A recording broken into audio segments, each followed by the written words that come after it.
I'm Chris with iPhone in Canada. For all you wrestling fans, tonight's the granddaddy of pay-per-views, WrestleMania. So I've got to look at a wrestling game for April's time waster of the month.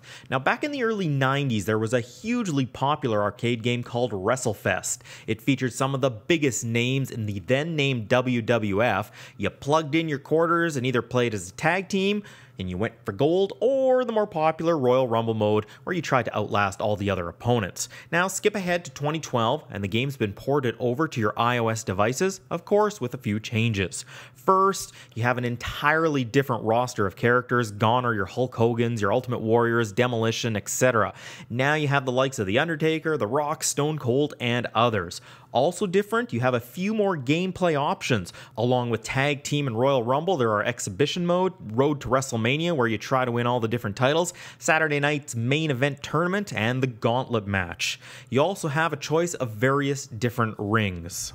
You'll notice when you first start, you only have a choice of a few characters. They're the ones on the first page. All the others can be purchased through different character expansion packs. There are 2 right now. They each include 5 new wrestlers and a new ring. Each pack costs 99 cents.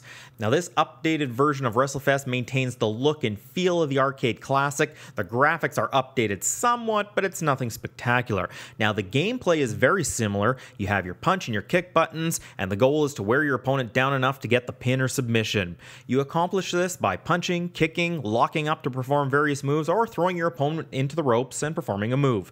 As you wear your opponent down, you can see their health meter at the top of the screen along with yours.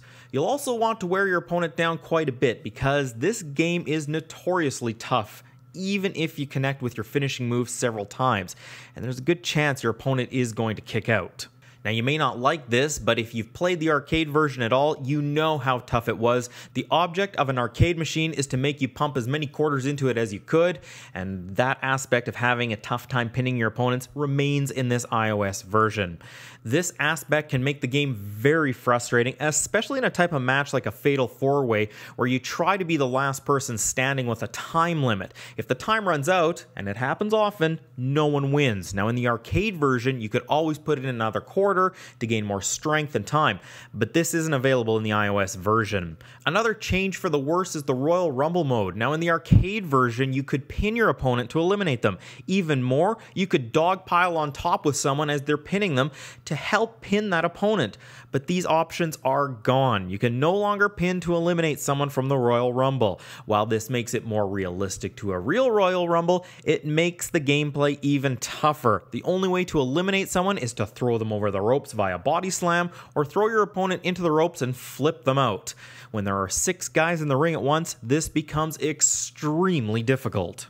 The other issue I have is similar to other iOS games with the on-screen controls. The joystick control can be very finicky when walking, trying to climb the rope, or even get over for a tag. It's frustrating when you're trying to walk over and pick up an opponent and the control isn't responding.